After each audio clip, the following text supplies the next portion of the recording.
Vile tulikubaliana na nyinyi ya kwamba lazima tushughulikie gharama ya maisha, lazima tushughulikie gharama ya chakula. Ni kweli ama si kweli? Watu wa Busia, sisi tulikubaliana ya kwamba tupunguze gharama ya maisha na punguze gharama ya chakula na tushughulikie bei ya unga. Sisi tulikubaliana. Ndio hiyo mwaka niliwaeleza ya kwamba njia ya kuondoa matatizo ya njaa ni kusaidia mkulima azalishe chakula zaidi. Kwani nyinyi watu wa Busia mnafikiri ati unga inatoka kwa duka? Si unga inatoka kwa mahindi? Na mahindi inatoka kwa wakulima? Sasa wewe, kuna watu wengine wajinga wanafikiri ya kwamba unga inatoka kwa duka. Atienda punguza gharama ya unga kwa duka. Utapunguza gharama ya unga kwa duka kwa njia gani? Sio ni upumbavu? Sikia my friend. Ndio tumeteremusha ile bei ya mbolea kwa sababu tukisaidia mkulima azalishe chakula zaidi, chakula itafika hapa kwa wingi, ndio bei yake itashuka chini. Sijui kama tunaelewana. Tuko pamoja? Ndio tumeteremusha bei ya mbolea kutoka 7,000 saa hizi tumefikisha shilingi 2,500. Na nimekubaliana na gavana wenu, hii mbolea ikifika ipelekwe mpaka kwa wakulima kule mashinani. Ile ya Sioport iende Sioport, ile ya Amagoro iende Amagoro, ile ya Mukura iende Amukura, ile ya Nambale iende Nambale, ile ya kwenda Butula ifike Butula, ile ya Bumala iende Bumala. Ama namna gani? Na huyu gavana ni muungwana, amekubali hiyo story, tunafanya kazi na yeye. Ama namna gani? Tuko pamoja? Ndio tunasaidia wakulima, na wakulima ni watu wa bidii sana. Wakulima wamefanya bidii, wametuzalishia chakula. Ile mahindi ya mwaka uliopita tulikuwa tumezalisha magunia milioni 44, lakini mwaka huu hao wakulima wetu kwa makadirio yetu wamefikisha magunia milioni 61, kwa sababu ni wabidii. Mungu ametusaidia mvua na tumewapatia mbolea. Sisi tunaelewana? Hiyo ndio njia ya kuondoa njaa katika taifa letu la Kenya. Ile maneno ingine ni upuzi. Ati kuna mtu anafikiria ya kwamba ati unaweza ukivaa sufuria kwa kichwa ati bei ya unga itakushuka chini. Mimi nataka nikuulize wewe mtu ya Busia, hata kama wewe ni shujaa namna gani, hata kama wewe ni hodari namna gani, hata kama wewe ni mganga ama mchawi, ati ukiweka sufuria kwa kichwa bei ya unga itashuka chini? Bana. Hiyo ni upuzi ama ni ukumbavu ama ni yote mbili? Anyway, sijui kama tumekubaliana bwana. Tumeelewana?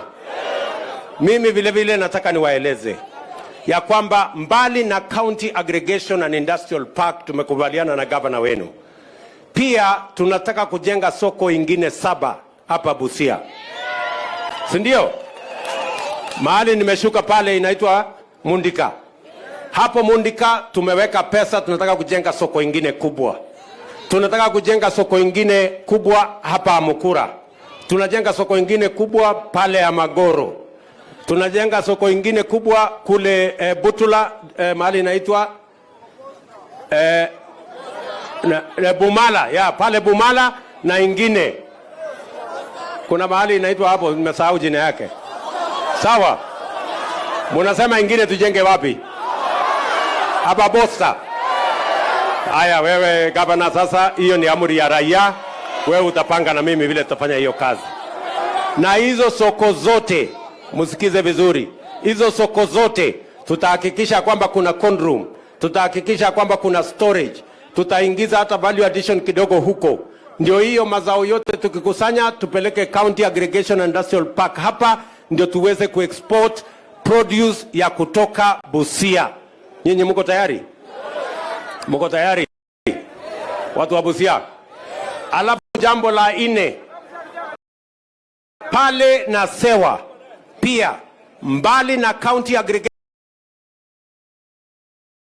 Industrial Park, pale nimeweka pesa karibu bilioni 5 ingine ya kujenga special economic zone ya kwanza katika Western Kenya, hapa na Sewa, hapa Busia.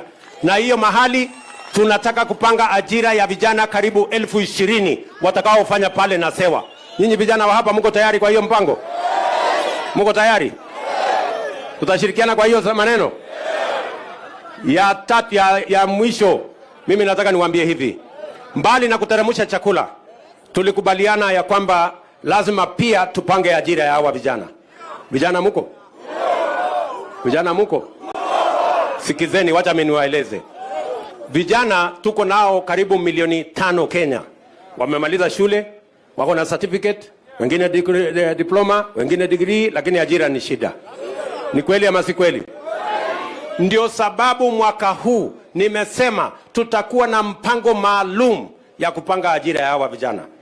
Tangu tuwe taifa huru, we have never had a comprehensive program on how to create employment for the young people of our country. Tunasomesha watu, lakini hatufikirii wakitoka shule, wakitoka college, wakitoka university wanaenda kufanya kitu gani. Sijui kama tunaelewana. Na ndio sababu hiyo mwaka huu niliweka mpango maalum kwa budget. Nikaweka mipango 4 ya kupanga ajira ya hawa vijana. Number 1, nikapanga mpango ya housing. Watu wengine walikuwa wanawadanganya ati housing, sijui mutalipa ushuru. Nani amelipisha ushuru hapa ya housing? Hakuna mtu, si ndio? Wale wa kulipa hiyo pesa ni sisi. Kwani sisi tukilipa pesa ndio kuwe na housing, hawa vijana wapate kazi, iko makosa? Mimi nataka niwaambie hiyo program sasa imeanza kwa kasi. Hapa Busia, mimi narudi kabla ya Disemba. Tunaanza na nyumba 3,000 hapa Busia. Sikizeni vijana, hiyo nyumba 3,000 nahitaji vijana 5,000, sio vijana wawili, vijana 5,000 nahitaji wafanye kazi kwa hiyo program ya housing. Vijana wa Busia mko tayari? Mko tayari? Ama nyinyi ni wale wa kuchagua jembe? Si tulikubaliana kazi ni kazi? Ama tulikubaliana namna gani? Kazi ikipatikana nyinyi ni watu wa kuogopa kazi? Mimi nahitaji vijana 5,000. Kabla ya Disemba mimi nitarudi hapa kuanzisha hiyo program. Tayari nimefanya kolabo na gavana wenu. Tumepata hapa ardhi ya kujenga affordable housing. Tuko na ardhi karibu sehemu 5 hapa Busia, mahali ya kuanzia program ya housing, ndio tupange ajira ya hawa vijana wetu wa taifa letu la Kenya. Program ya pili, tumekubaliana na hawa wabunge wote, tunatengeneza county kila ward tunaweka ICT hub. Ili vijana hawa kupitia teknolojia, sisi tutasupply computers 200-300 kila ward, na tutahakikisha kwamba kuna mtandao internet. Tumeweka pesa ya kutosha kama serikali kwa hiyo mpango, kwa sababu tumekubaliana na Wamarekani, tumekubaliana na Wajerumani, tumekubaliana na watu wa Canada, UAE, tumekubaliana mpaka na Saudi ya kwamba tuko na vijana ambao wako tayari kufanya kazi kupitia kwa mtandao, inaitwa digital jobs. Nyinyi vijana wa hapa Busia mko tayari? Mnaogopa kompyuta? Mutafinya? Mutafinya? Mpaka muweke pesa kwa mfuko? Hiyo mpango tumekubaliana na hao wabunge. Sawa sawa? Na kila MCA aende apange kwake kwa ward yake. Mahali hiyo kazi itaendelea. Ya tatu, tumekubaliana vile vile mambo hiyo nimewaambia ya masoko, ya processing, ya value addition, county aggregation pale, na ile mpango yetu ya special economic zone, ndio tupange ajira ya hawa vijana. Watu wa Busia tuendelee namna hiyo ama mnataka tufanye namna gani? Ama nyinyi mko na mpango mwingine? Tumekubaliana? Tumekubaliana maneno hiyo? Maneno ya barabara. Si ndio? Maneno ya barabara. Barabara tumekubaliana na huyo Tuoma.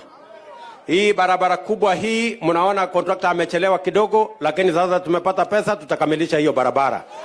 Tuko na barabara zingine za hapa Busia Silikwama. Tumekubaliana na hao wangwana. Kwa sababu sasa finance bill imepita na mimi niko na mpango ya kukusanya ushuru. Hakuna njia nyingine.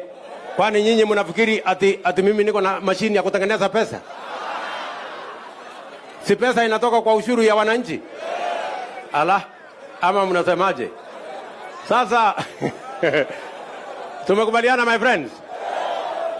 Nyinyi mnataka niulize nyinyi, mnataka tuendelee kukopa madeni ati mpaka nchi yetu ipigwe auction? Si tukusanye ushuru? Watu kama sisi tuko na mshahara kubwa tulipe. Ama namna gani? Tumekubaliana? Wangapi wanasema tulipe ushuru, kila mtu alipe ushuru, kila mtu alipe ushuru. Ama namna gani? Ndio nipate pesa ya kutengeneza hii barabara. So hii barabara yenu tajenga. Lakini niko na maswali kwenu. Mimi niko na maswali. Sasa juzi mumechoma barabara hapa. Mimi nataka niulize nyinyi. Hii barabara mnasema tujenge ama tuchome? Mimi sijajua vizuri. Kwa sababu mmeniuliza hapa barabara. Hii barabara mnasema mnataka gani? Ya kujenga ama ya kuchoma? Mbona mmenyamaza tena? Sikizeni my friends. Kama barabara ni ya kuchoma, mimi sijengi. Sio kama tunaelewana? Hatuwezi kuwa tunatumia pesa ya serikali tunajenga barabara alafu watu watatu wajinga wanaenda wanachoma barabara. Sio ni upuzi? Ama namna gani jameni? Sijui kama tunaelewana. Ati watu wanapanga maandamano hapa wanachomea sisi barabara. Ati wanaharibu mali ya watu. Wanaharibu biashara ya watu. Wanaenda wanamwaga biashara ya mama mboga. Wanaenda wanavuruga wananchi. Wanavuruga amani. Mnataka hiyo maneno iendelee? Mimi nilikuwa hapa Busia juzi. Hii kiwanja ilikuwa na fence. Sasa nasikia kuna watu wengine wajinga walikuja wakaangusha hii fence. Ati kwa sababu ya maandamano. Mimi nataka niulize nyinyi, maandamano ni ya kuharibu mali? Maandamano ni ya kuharibu biashara? Hii maandamano ikome ama isikome? Wangapi wanasema tukomeshe maandamano hii dunia? Yes. Hii maandamano hii itakoma. Na hawa watu nitawakalia ngumu. Hapana. Kama maandamano ni ya kuchoma barabara na kuangusha fence kama hii, tumetumia pesa ya umma na kuleta hasara kwa biashara ya watu, hiyo maandamano itakoma. Sijui kama tunaelewana. Tuko pamoja? Si tukomeshe maandamano? Tupange ajira ya hawa vijana. Ama namna gani my friends? Tumekubaliana? Vijana tumekubaliana? Tutatembea pamoja? Hebu ni wale wanasema tukomeshe maandamano kabisa. Wacha watifikie. So tuachane na hiyo maneno, tupange mambo ya biashara, tupange mambo ya ajira, tupange kilimo, tupange uvuvi, tuendeshe uchumi wa taifa letu la Kenya. Kila mtu apate pesa aweke kwa mfuko, Kenya isonge mbele jameni watu wa Busia. Ama mnasemaje jameni watu wa Busia? Tumekubaliana? Tumekubaliana? Na hiyo nimesema waziwazi. Kwa sababu maneno ya kuharibu mali ya Kenya na kusabotage uchumi ya Kenya, it cannot continue. Lazima tuwe ni watu ambao tunajiheshimu. Na huyu governor ananisukuma kila siku. Ananiambia hii barabara, ananiambia tufanye hii, ananiambia tufanye hii. Sasa saa zingine mimi nauliza yeye, sasa wewe hii mambo yote unasema, umepanga wale watu ya maandamano wakome wasikuje kufanya hiyo maneno? Ama namna gani jameni? Busia tumekubaliana? Kwa hivyo hiyo kazi yote mimi nataka niwashukuru sana. Na sasa nimesema hivi, tunuko na wazee ambao wamefikisha miaka 70, tumesema tutawasajili upya, ndio wale wanyonge kati yetu pamoja na mayatima pamoja na wale walemavu tutawapanga, ndio tuwaweke katika cash transfer, hata na wao waweze kuishi kama wananchi wa taifa letu la Kenya. Lakini nyinyi vijana wa Busia, mimi nataka mnisikize vizuri. Nyinyi vijana wa Busia, jameni, mimi nawapangia mambo ya ajira. Mimi napanga uvuvi, wale wa kuvua samaki wafanye uvuvi na tuwawekee infrastructure na waendeshe biashara yao. Wale wengine wa county aggregation wafanye biashara yao. Ile ya housing tupange mambo ya affordable housing, mupate ajira. Mambo ya soko tupange, mupate ajira. Hiyo ndio mpango tuko naye jameni watu wa Busia. Mkubali tuendelee namna hiyo ama mko namna gani? Tumekubaliana? Tumekubaliana wa mama? Tumekubaliana vijana? Mambo ya bodaboda nitaongea, ngojea kwanza. Wewe unaniharakisha kwani umeambiwa niko na haraka ya kwenda wapi? Mimi niko area.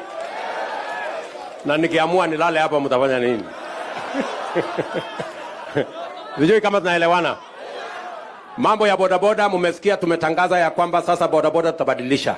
Tutawasaidia muwe na bodaboda ambaye inaweza kuwapatia mapato zaidi ya vile mnapata saizi. na tumekubaliana tarehe moja, muangalie tarehe moja, in another 2 weeks tunaanzisha hiyo mpango na tutaleta mpaka ifike Busia, kwa sababu Busia ndio mahali bodaboda ilianzia. Si namna hiyo?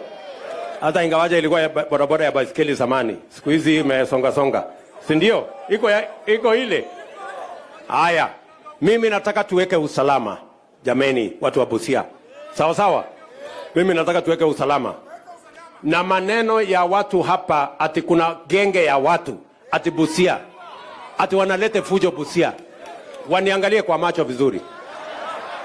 Mambo ya kulete uhasama hapa Busia, hawa watu wote, na regional commissioner yuko hapa, mtu yeyote Busia ati analete fujo Busia, ati mpaka ako na sijui police station yake, mtu kumbafu namna gani ati ako na police station yake ya kufanya kitu gani? Hiyo maneno ikome my friend. Na leo, kuanzia leo hiyo police station wafunge. Sijui kama tunaelewana. Na hakuna mtu atapiga mawe watu hii Busia tena. Na wakijaribu watakutana na sisi. Sijui kama tunaelewana. We don't want violence. Hatutaki vita, hatutaki fujo, hatutaki watu wa kulete uhasama. Tunataka hawa vijana wafanye biashara yao. Kina mama wafanye biashara yao. Kila mtu akuwe na amani afanye biashara yao. Ama namna gani? Tunaelewana jameni? Yes, very good. Na waambie mimi nimesema. Yes, mwaeleze vizuri, mwapashe habari. So, nafikiri tumekubaliana na tutatembea pamoja. Sawa Busia? Tumekubaliana? Tupange mambo ya maendeleo? Ama nyinyi mnataka watu watupangie maandamano? Na nimeambia hawa watu wa maandamano, kama kuna mtu Kenya hii anafikiria maandamano ni ya muhimu sana na inaweza kutusaidia sana hiyo maandamano, kabla hajakuja kusumbua hawa vijana, alete bibi yake na watoto wake watupe mawe, tuone kama maandamano hiyo itafika wapi. Mumeona watoto wao wadosi kwa hii maandamano? Bana, hiyo watu wakae kabisa. Bas, mimi niko hapa na mtu